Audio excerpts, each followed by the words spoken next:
vamos continuar com o nosso estudo do livro Obreiros da Vida Eterna e hoje com a terceira parte do capítulo 6, Dentro da Noite. Nós terminamos a segunda parte com a irmã Zenobia explicando para a equipe espiritual, falando a eles, e a gente ressalta que entre essa equipe, dentre eles estava André Luiz. Então ela explicava a condição espiritual em que se achava o padre Domênico e os meios que eles poderiam utilizar para o êxito da tarefa de resgate a esse espírito tão caro à irmã Zenóbia, tão caro ao seu coração, né? Então nós vamos iniciar a leitura. Indicando determinado ponto da paisagem, irmã Zenóbia informou: em vista do serviço a realizar, recomendei que 2 auxiliares o trouxessem a local adequado, onde possamos orar livremente e auxiliá-lo com as nossas palavras, sem interferências estranhas. Em seguida, rogou comovidamente: e agora que iniciaremos o trabalho de tanta significação para minha alma, insisto para que me perdoem o caráter pessoal da tarefa. É que a oportunidade de nos reunirmos 5 irmãos tão bem sintonizados não é bastante comum. Então, a gente vê aí, a gente ressalva, né? Como é bonito de ver uma alma agradecida. Irmã Zenóbia, então, agradece muito a equipe que estava auxiliando, que estava cooperando no trabalho que ela mesma dizia ser tão pessoal ao seu coração. E nesse trabalho que ela mesma, né, dizia, agradecia a oportunidade dos 5 estarem reunidos ali, 5 irmãos tão bem sintonizados, como ela disse. E ela também diz que é muito difícil acontecer isso. Então ela não poderia perder essa oportunidade.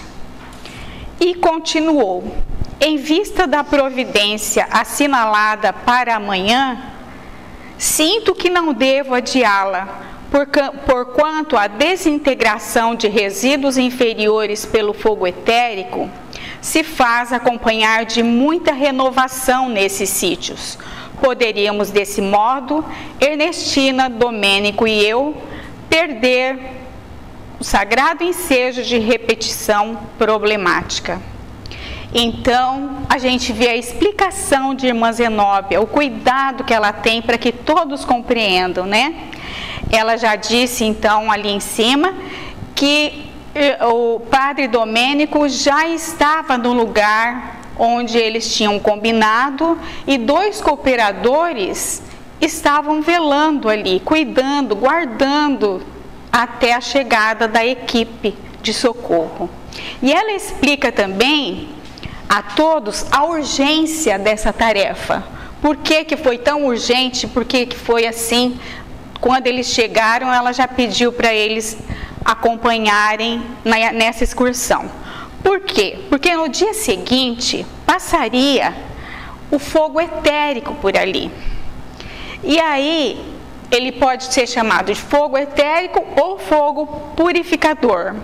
E nós não vamos adentrar muito em explicações, porque nós vamos saber tudo sobre o fogo etérico no capítulo 10 deste mesmo livro. Mas nós podemos adiantar que fogo etérico é uma limpeza daquele ambiente, é uma queima de impregnações negativas que se juntam, é uma limpeza de resíduos inferiores de matéria humana que se amontoam, diz André Luiz.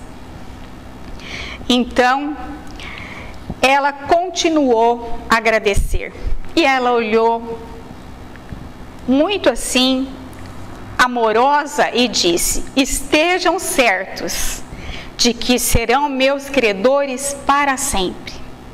Olhando para a equipe.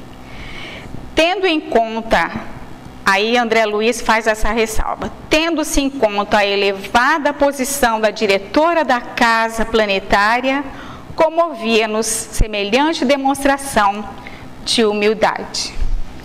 Então, ele explica, né, que num gesto de quem medita, ela agradecia muito comovida.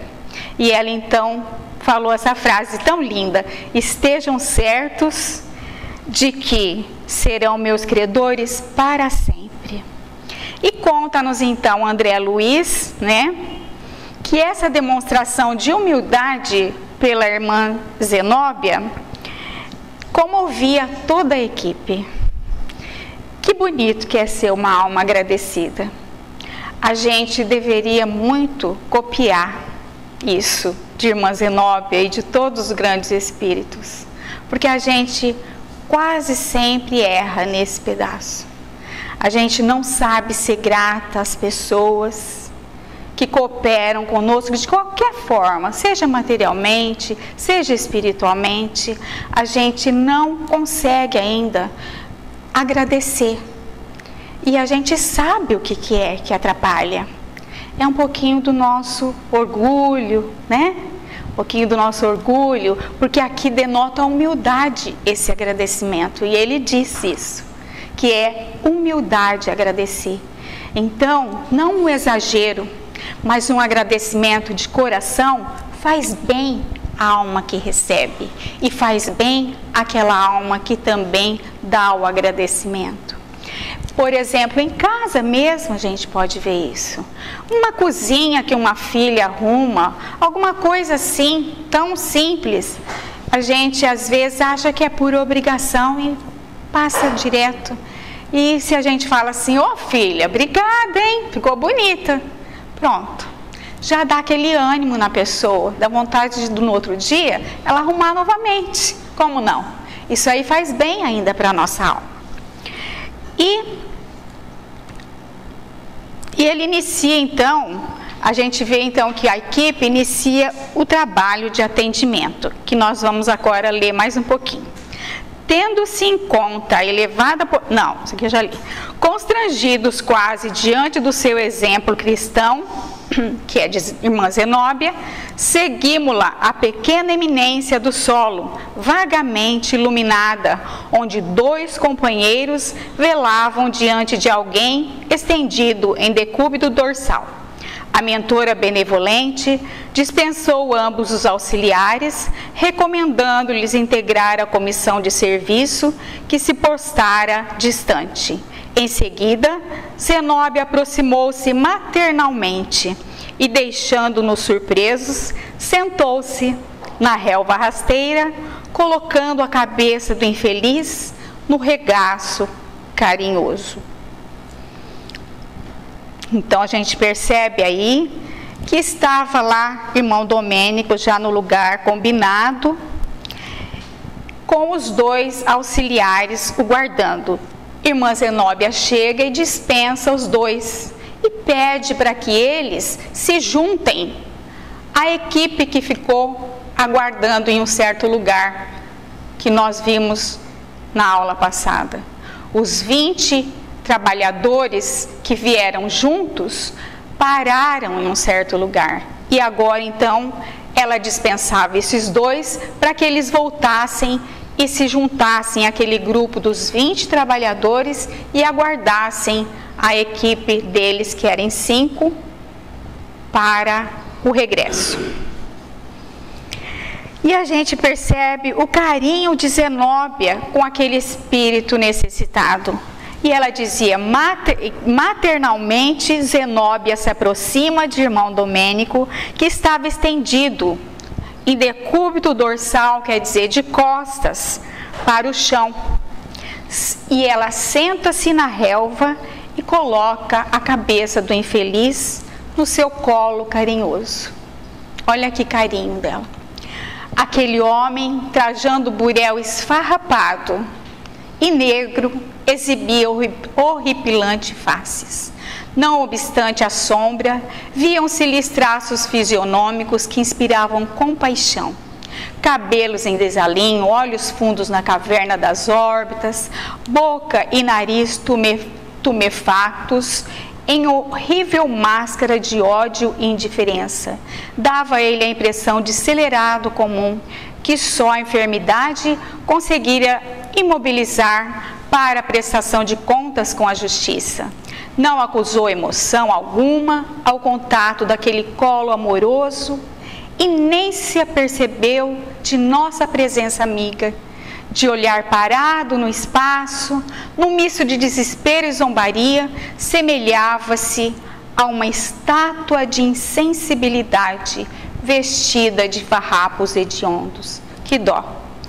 Aí a gente vê o padre Domênico, a situação espiritual que ele se encontrava. Ele vestia, como André Luiz descreve, um burel esfarrapado, que é uma roupa, burel, é uma roupa feita de um tecido de lã, ou preto ou marrom. Então é próprio, é um hábito próprio que os religiosos usavam e usam. E André então descreve com detalhes como ele estava. A feição era horrível, os cabelos despenteados, olhos fundos, boca e nariz tumefatos, inchados, às vezes por tumores, e pior, uma horrível máscara de ódio, em que ele se assemelhava a um celerado, se assemelhava a um criminoso comum, que só ali estava, como ela disse, porque a enfermidade paralisou os seus movimentos. Por isso ele estava ali, porque de vontade própria ele não estaria ali. E então a gente vê que situação que pode chegar um espírito quando ele erra, né? Quando ele mesmo procura esses tormentos. E aí então ela chega, se aproxima e começa a conversa. Domênico, clamou a irmã Zenóbia com ternura fraternal. Deveria o interpelado experimentar extrema dificuldade na audição, porque só depois de pronunciado o seu nome diversas vezes foi que, como alguém que registrasse sons de muito longe, exclamou irritadiço: "Quem me chama? Quem me chama? Ó poderes orgulhosos que desconheço, deixai-me no inferno, não atenderei a ninguém. Não desejo o céu reservado a prediletos. Pertenço aos demônios do abismo. Não me perturbem. Odiarei para sempre." E então ela diz: "Quem te chama?" Considerou a diretora delicada e afetuosamente. "Somos nós que te desejamos o bem." O infeliz, entretanto, ao que observei, não se apercebeu da frase confortadora, porque continuou praguejando, insensível. "Malvados gozam do paraíso, enquanto sofremos dores atrozes. Hão de pagar-nos. Deram-me direitos no mundo, prometeram-me a paz celestial, conferiram-me privilégios sacerdotais e precipitaram-me nas trevas. Desalmados, Satã é mais benigno." E então, pelo que a gente observa nesse pedaço, ele já estava sem poder ouvir, ele estava sem condição de ouvir, e ela precisou falar várias vezes: Domênico, para que ele se apercebesse de alguma coisa. Então ele estava alheio, ele estava insensível, sem reação, tão sem reação que nem percebeu a presença amiga de irmã Zenóbia e nem que estava no seu colo carinhoso. Ele parecia assim uma estátua vestida de trapos. E o que dá para notarmos aí é a revolta que ele sentia interiormente, o ódio por seu sofrimento, por estar ali naquela treva, por estar sofrendo demais, culpando, xingando, blasfemando até contra Deus. Sem razão, né? Porque não sabia ignorava, né? Mas irmã Zenóbia, sem irritar-se, compreendendo a situação daquele infeliz, pediu a todos ali acompanhá-la numa prece, para que Deus pudesse devolver, nem que fosse por algum momento, o dom de irmão Domênico ouvir, para que ele pudesse escutar a doutrinação amorosa que iria ser feita e seria tão benéfica ao seu espírito.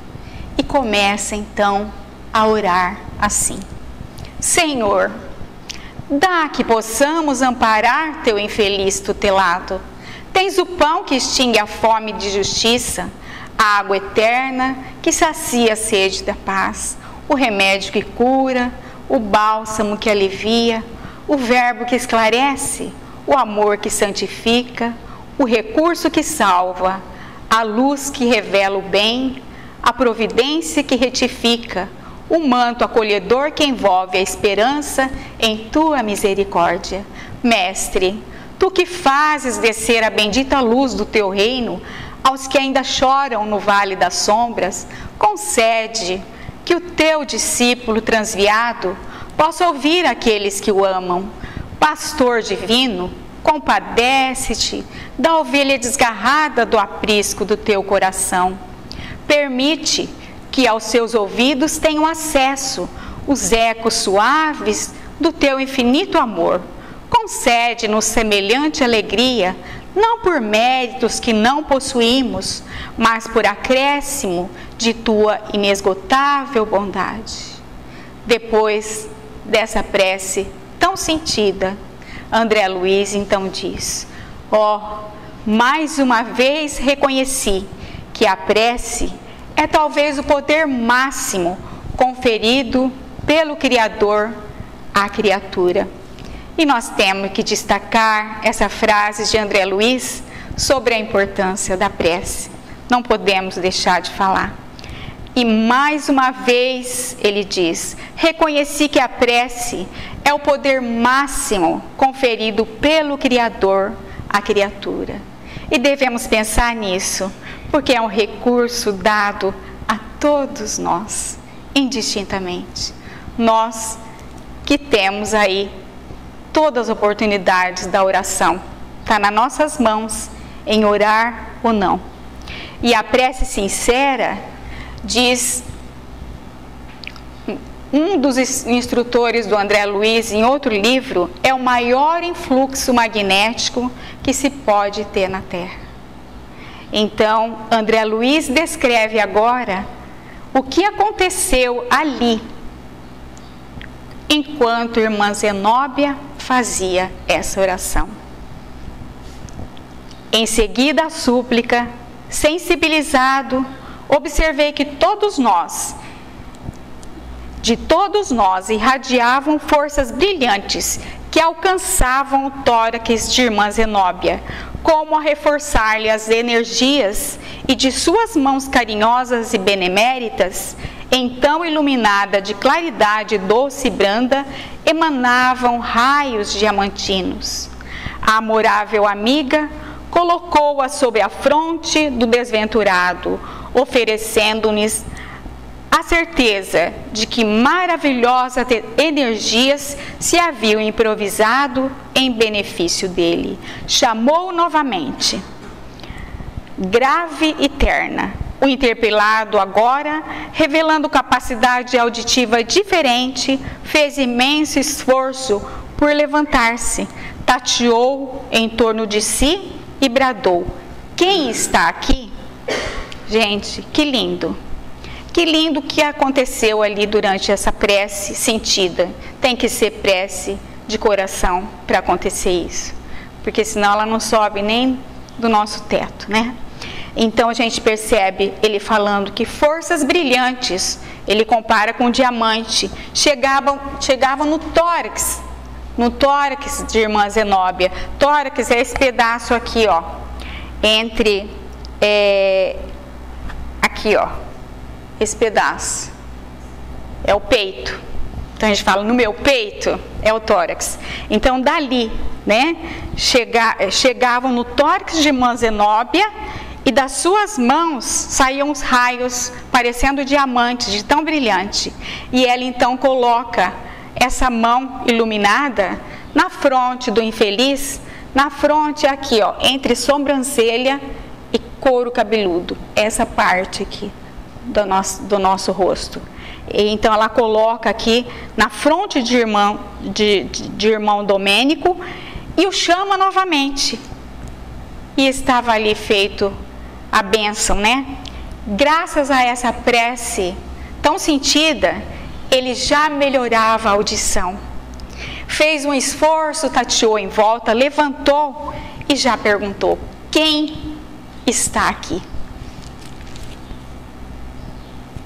E aí ela responde, irmã Zenóbia responde, que eram todos eles que trabalhavam para ajudá-la, para que ele recebesse paz e luz. Mas gritando, Domênico diz que tudo aquilo era fantasia, né? Era tudo um sonho, e que ele tinha sido traído. E pelo seu orgulho, ele dizia não querer a compaixão de ninguém. Acusava Deus por estar ali cego e atormentado. Ele achava que tinha direito por ter sido padre, por ter tido um ministério sacerdotal. Então, não era justo esse sofrimento que ele estava passando. Então, ele falava e fazia tanto de falar e de acusar Deus mesmo por tudo aquilo que estava acontecendo com ele. Mas, nessa hora da conversa, irmã Zenóbia faz um sinal para o padre Hipólito para que ele continuasse a conversa. Não seria mais ela, seria agora o padre Hipólito. E aí começa a conversa. Domênico falou-lhe então Hipólito, a pedido da orientadora, que lhe fez silencioso gesto de solicitação nesse sentido, dando-nos a ideia de que não desejava empregar a própria voz na conversação que se iniciava. Não te rebeles contra a determinação da justiça divina. E ele então responde: justiça? Replicou ele, vibrando de emotividade. E não tenho fome do direito? Não possuía eu prerrogativas no apostolado? Não fui sacerdote fiel à crença? Há muitos anos padeço nas trevas e ninguém se lembrou de fazer-me justiça. E aí ele disse: acalma-te. Disse o nosso companheiro com voz firme: a consciência é juiz de cada um de nós. Possivelmente envergaste a batina fiel à crença, mas desleal ao dever. Então a gente vê aí nessa conversa do padre Hipólito com o padre Domênico, dois padres aí conversando, né? E ele então diz, ele concorda até, de todas as reclamações que padre Domênico fez, ele concordou que uma dentre elas ele estava certo. Ele diz que possivelmente o irmão Domênico tenha mesmo envergado a batina fiel à crença, mas ele foi desleal ao dever. Então, o que nós podemos aqui ressaltar e tirar para nosso aprendizado é a diferença do falar e do fazer. É aquela diferença de acreditar e de não fazer nada naquilo que você acredita. Ele falava uma coisa, mas os seus atos não condiziam com aquilo que a crença lhe pedia. E a gente viu isso na aula passada. E outra observação produtiva para todos nós é que os dois tiveram o cargo de sacerdote aqui na terra. Os dois poderiam usar da maneira que quisessem pelo seu livre-arbítrio. E cada um escolheu um caminho. E a gente viu então que o padre Hipólito conseguiu escolher o melhor caminho, né? Então são as escolhas que a gente tem aqui na Terra, o livre-arbítrio, porque a oportunidade é dada para todos indistintamente, depende de cada um de nós. E Padre Hipólito então fala a Domênico, e ele fala ajudando o seu irmão caído. Então fala agora sobre a irmã Luciana, que iria o ajudar muito com a sua clarividência, porque ela ia escanear, ela ia ler os arquivos da sua mente. Com os poderes da clarividência, ela conseguia isso. Então, ela iria ler, e aí, irmão Domênico poderia reler as próprias ações do seu passado, os erros que ele teve, para que ele próprio pudesse cair em si, compreendendo o porquê que ele estava naquela condição tão deprimente, tão deplorável. E a equipe então termina este capítulo com uma prece muito sentida, suplicando lenitivo para o sofredor, que é irmão Domênico, e luz para a irmã Luciana, que iria fazer essa tarefa tão abençoada.